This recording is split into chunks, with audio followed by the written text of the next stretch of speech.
মা আমার জন্য একটা সোয়েটার বানাচ্ছে, তো মা গল্প করতে করতে সেটাই হাতে বুনে যাচ্ছে। একটা 30 বছরের পুরনো শাড়ি তোমাদের সাথে আজকে শেয়ার করছি। এটা আমার ঠাকুমার শাড়ি। আমার মা যখন প্রথম বিয়ে করে আমাদের বাড়িতে এসেছিল, ঠাকুমা এই শাড়িটা পরে মাকে বরণ করেছিল। অনেক দিন ধরে মা যত্ন করে রেখেছিল। তারপর সেদিন সেটা আমাকে দেয়। আমি নিতে একটু ভয় পাচ্ছিলাম, কারণ আমি তো অতটা গুছোনো নই, এটাকে কি সামলে রাখতে পারবো, সেই জন্য। তো মা বলে যে দূর খেপি, অত ভয় পাওয়ার কি আছে, ভালোভাবে রাখবি, তোর দিদার আশীর্বাদ, এটা নিয়ে যা।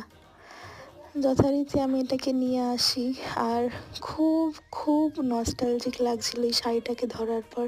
ওই দেখো আমার দিদা, মানে আমার ঠাকুমা, কিন্তু যাকে আমি আজীবন দিদাই বলে গেছি, কি সুন্দর শাড়িটা পরে দাঁড়িয়ে আছে। আর পাশে আমার মা আর দাদু।